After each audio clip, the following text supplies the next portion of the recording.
嗨，大家好，我是坦平叔，今天是2026年2月25号。这一期咱们继续聊一聊返乡见闻录。春节期间随着大量的这个牛马、码农、韭菜从大城市回到家乡过年，那么目睹现在家乡的一些变化和状况，自然有一些感慨，所以网上就有很多这样的文章就是返乡见闻录，或者是回家过年所感所思也反映了当下这个经济一个现状，还有大家的一个心态。今天我在网上看到一篇文章，也是返乡见闻录，我们来一起看一看这个作者他有什么样的这个看法，以他的视角所看到的这个发展现状以及人们的焦虑。他这文章标题叫返乡春节见闻，经济低迷下的县域缩影，残酷温情如新生。作者说大年29我从上海开车10几个小时，终于下了高速，车窗外熟悉的田野和低矮的民房映入眼帘，导航提示前方进入某某某县，我心里却涌起一股说不出的复杂滋味。这是我阔别5年后第一次回家过年。手机地图上这座中部小县城户籍人口68万人，常住人口却不足45万。曾经劳务输出先进县横幅在广场冷清的灯光下褪了色，在寒风里飘荡，像极了这个时代许多县城的写照。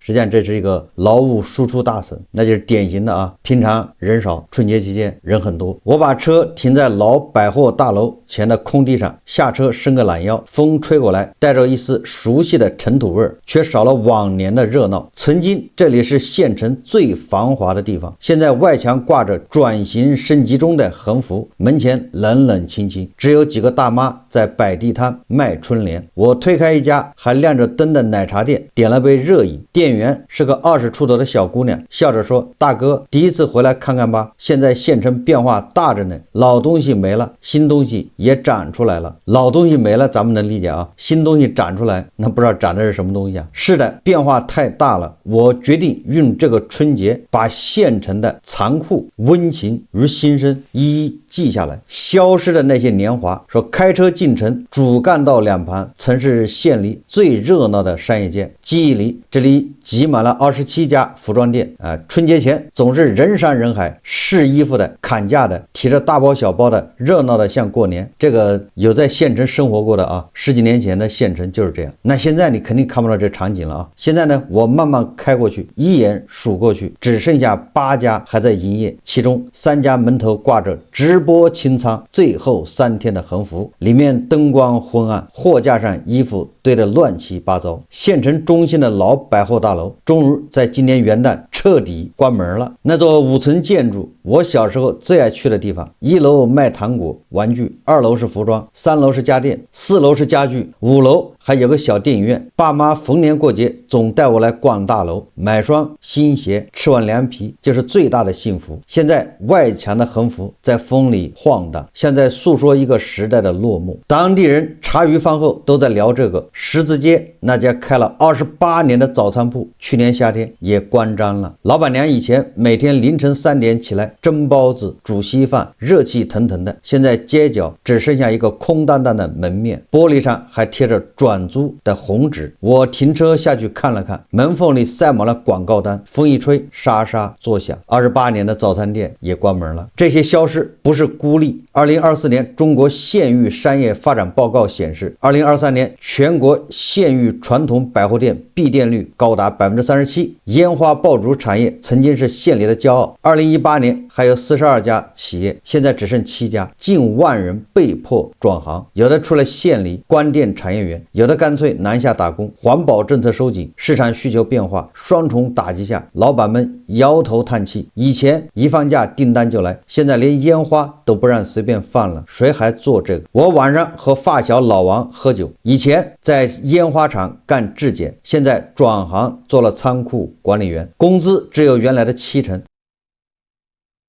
但至少不用天天闻火药味了。他苦笑着说县城现在最怕的就是消失，产业没了，人也跟着走了。这些消失的背后是大时代切换下的微小个体的无奈。外卖平台的抽成越来越高，小店根本赚不到钱。年轻人不爱老式早餐，喜欢网红奶茶。传统制造业成本高，环保压力大，自然退场。县城像一台老机器，有些零件锈死了，只能拆掉。新来的那些希望，旧产业退场，新产业却在艰难萌芽。我第二天一早去县里的关店产业园转了转，这个园区是县政府这2年重点打造的，已经引进8家企业，提供了超过3000个就业岗位。虽然大多处于产业链中低端，产品附加值不高，但对本地人来说已经是救命稻草。在园区门口，我碰到了老李，他以前在烟花厂干了28年，现在是其中一家企业的仓库管理员，穿着干净的工服，头发花白，却精神头不错，工资只有原来的70%，但环境好多了，不用担心爆炸，夏天还有空调。他笑着说最重要的是离家近，每天能回家吃饭，陪老伴和孙子。园区旁边新开的几家咖啡店和奶茶店生意火爆，手机地图显示以老百货大楼为中心，500米半径内有4家蜜雪冰城、3家瑞幸咖啡和2家库迪咖啡。小年轻们扎堆在店里叽叽喳喳刷手机聊直播带货。百货大楼的老板没闲着，他转型做了社区团购，现在是县城30个社区团购点的总代理，去年流水做到了800多万，比百货大楼最辉煌时期还高。2024年中国县域商业发展报告显示，社区团购、即时零售等新业态在县域市场的渗透力年增长62%。但仓铺的老板娘现在转行做了社区团购的团长，每月能有4000元收入，比开早餐店时少了1/3。但他乐呵呵地说至少不用凌晨3点起床，晚上还能陪孩子写作业。更让我惊喜的是，数字化营销在小县城的生根发芽。县里有个做笋干，就是那个竹笋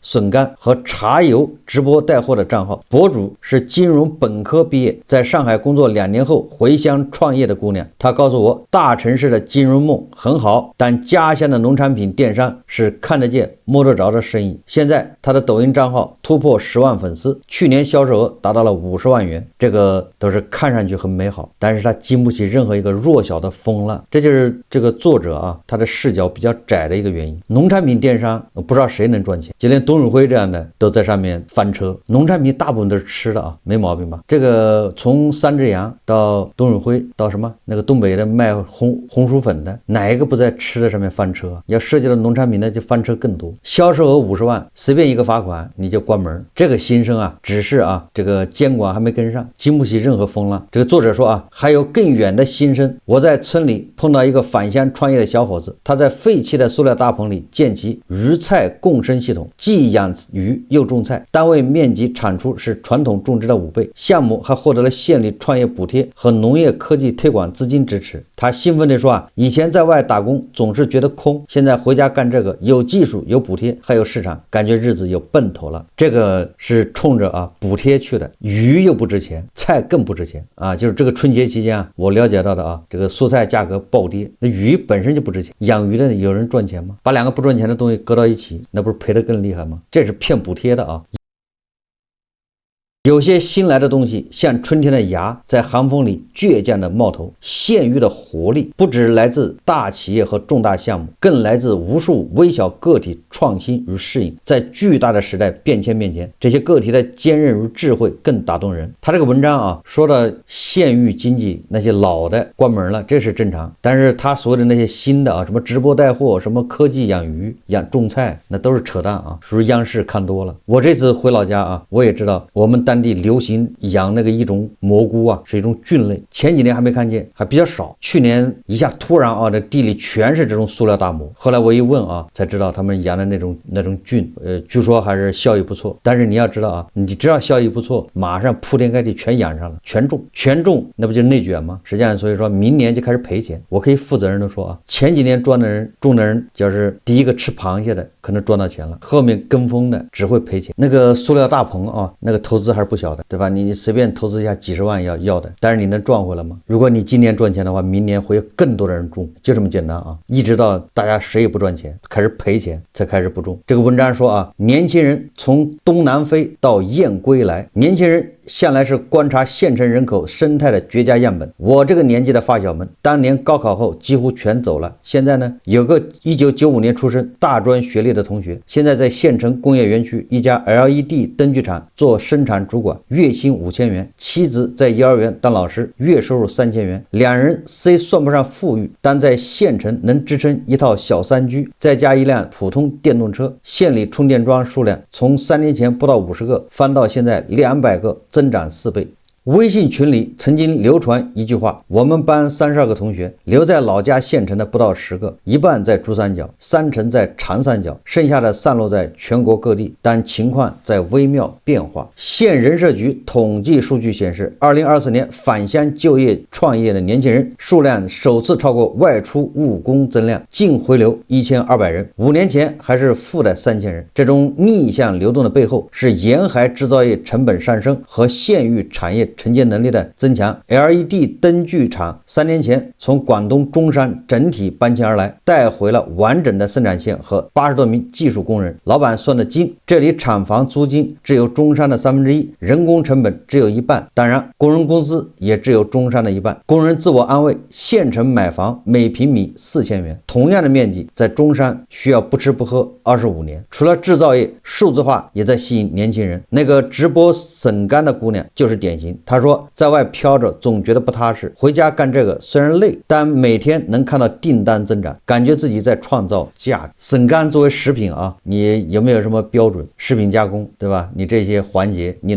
都能搞定吗？食安一个小问题啊，你就可以倾家荡产，这完全是在刀口舔血，但是他不知道，这就是叫愚昧的地方。我还碰到一个做鱼菜共生的95后，他大学毕业后在外闯荡数年，回来在废弃大棚里搞循环农业，获得了县里补贴，现在项目运转良好。他说以前总觉得农村没前途，现在发现只要有想法有政策，农村大有可为。这简直是胡说八道啊！鱼菜共生啊，最早在明朝就有，这可能好多人都不理解啊。明朝那个时候，江南很多地方，下面是养鱼的池塘，上面用竹竿撑起来棚子养鸡，那鸡粪掉下去就鱼吃，上面是鸡，对吧？鸡给鸡吃食，然后旁边还有种那个什么稻子什么的啊，是什么农作物，只要有政策，农村大有可为。这个前2年农村很多鱼塘给填起来变成耕地，后来耕地又有人把它挖成鱼塘，后来政策一来，鱼塘又得填上，又变成耕地，这么折腾，大家可以放报纸啊，媒体上都是什么山上开垦，开垦完之后又复耕，叫什么还林，叫还林，又种树，种树完之后又开垦，花钱开垦，叫复耕，就这么来回折腾。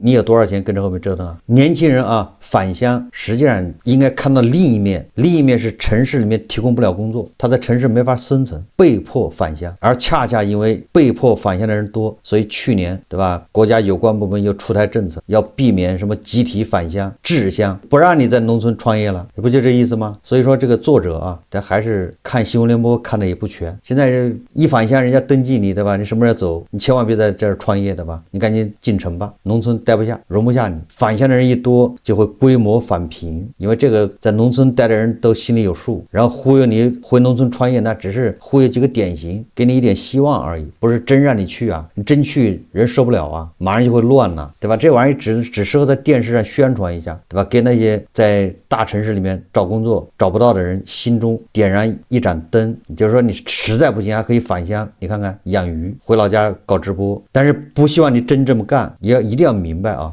你等到你都这么干的时候，人家政策也下来了，对吧？坚决制止返乡滞乡。这文章也说啊，3座大山，教育、医疗、房地产的残酷现实，县城的压力最直观地体现在3座山上。教育资源的集中化趋势越来越明显，县一中几乎垄断了全县85%以上的重点大学录取名额，乡镇中学一本上线率连续3年下降。为了让孩子进县一中，许多家庭在县城租房陪读，催生了特殊的陪读经济。县一一中附近一间托管公寓，18个房间，常年租满，一个孩子每月收费1500元，包含食宿和学习督导。房东说比在深圳打工挣得多，还能照顾家庭。医疗领域也呈现分化，县人民医院新建的住院大楼配备了64排 CT 和 1.5T 核磁共振，可以开展心脏介入等复杂手术，但乡镇卫生院设备大多还停留在10年前，人才流失严重，留下的大多是中老年医生。县里推动县乡医疗共同体，通过远程会诊、专家下沉等方式提升基层能力，但效果还需时间。房地产市场最令人纠结，新楼盘均价不到2021年高峰期的一半，二手房几乎无人问津。这个说的应该是实情啊，县城里就这样，你二手房想卖，你根本没人买，所以说有价无市。那新房价格已经掉一半了，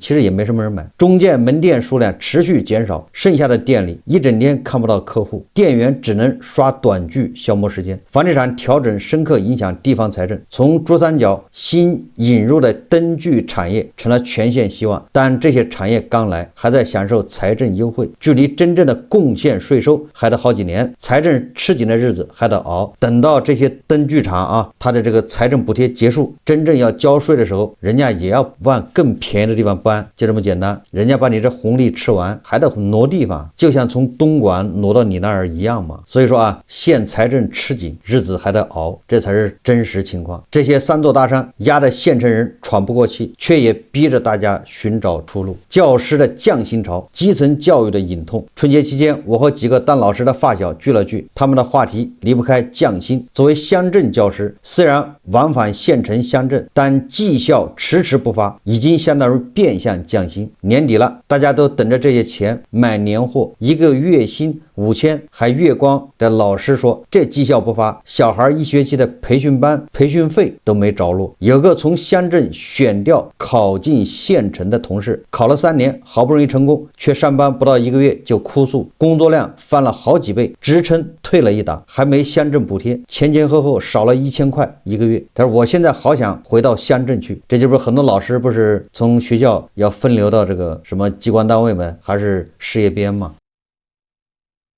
但是工资就会下降，而且事情还多。原因呢，家长赚不到钱了，这个自然型县城没有大厂，没有旅游，家长出门打工，外面的钱也不好赚，学生人数锐减。我们乡镇学校最惨的一个年级，3个班合并成一个，总共才28个学生，学生少了，生均经费就少。因为教育经费是按学生按人头发的啊，学校运转紧巴巴，更别说绩效。经济下行期，大学生就业也难，家长不愿在教育上过度投资，县城财政紧张，这2年修路建社区到处施工，财政优先保障刚需，教育只能缓一缓。校长私下说，上面也在协调，绩效不是不发，是真的没钱，让我们再等一等。可这一等就是2年。这是老师啊状况，也很多县里面经济条件差的，财政情况紧张的老师就是这个样子，哪有什么铁饭碗呢？公办老师也不高枕无忧，年底了不求多发，只求拖欠的绩效有个准信，只求新的一年付出能被看见，只求每一个坚守在乡镇教育一线的老师都能有底气有盼头。宏观经济低迷下的县域镜像，外强内弱，通缩压力与政策转向。在县城待了几天，我刷手机时看到不少宏观报告和本地现实高度重合。瑞银的2026年中国经济展望图说中国指出，当前中国经济呈现外强内弱特征，贸易顺差创历史新高，对欧盟和东盟的市场份额持续攀升，但这源于国内通缩与海外通胀的被动结果，住宅销售和新开工双双下降，库存转化长期达到30个月，消费复苏乏力，以旧换新补贴作用递减，居民储蓄率高企，核心 CPI 始终负值， GDP 平减指数勉强回正，通缩压力未根本缓解。政策上货币保持宽松，但传导效率待提高。财政2025年下半年收敛，2026年有望温和扩张啊，这是瑞银的报告啊。2026年春节假期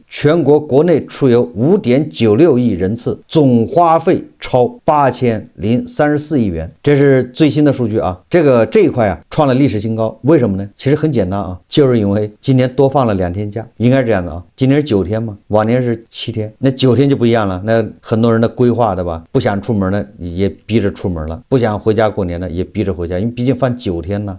国内出游将近6亿人次啊，创新高。但是啊，消费啊，那可以说是一塌糊涂。以电影这个票房为例，春节档票房57.5亿元，平均票价就是你说票房，那咱不好比票价。今年啊，春节平均票价好像只有49块钱，比去年降低6%。排场创纪录435万场，也就是排片可是创纪录的啊，电影院都开，排了435万场。但是啊，观影人数只有1.2亿，比去年少了6700万，就少了1/3。排的电影院啊，场次排的更多了，但是观影的人数还下降1/3，这正好印证县城的冰火两重天：出游多，但消费分化，服务消费强于商品。这个票房比25年票房要少了几十亿，就足见啊，这个消费那是彻底熄火。国际货币基金组织啊警告中国力促内需，但强调消费只是结果，收入才是原因。就是不消费的原因还是收入低啊，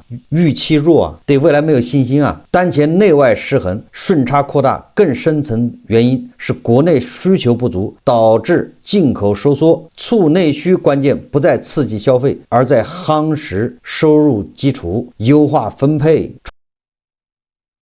重庆大学姚树杰教授说，要提升消费占比，首先提高生产力和国民收入，消费是事后表现。而这个毕马威啊公布的2026年1季度中国经济观察报告也列出了10大核心要点，这个让我们感觉到了好像就是县域经济的放大版。哪10大要点呢？就是2025年经济达标，但体感温度明显变差，4季度增速回落，供给活跃，需求疲软。这第二个是2026年政策从求快转向求质，财政赤字率4%左右，货币结构性工具占主角。第三个是投资罕见的负增长，固定资产投资同比下降3.8%，政策靠前发力。第四个是消费冰火两重天，服务消费5.5%的增长。第五个是外贸顺差破10000亿，变成甜蜜的烦恼。第六个是房地产仍在探底，政策从救市转向稳预期，物价低位徘徊，2026年有望温和修复。财政前低后高蓄力，2026年初集中释放。外部环境喜忧参半，中国需以内生确定性来应对。所以这些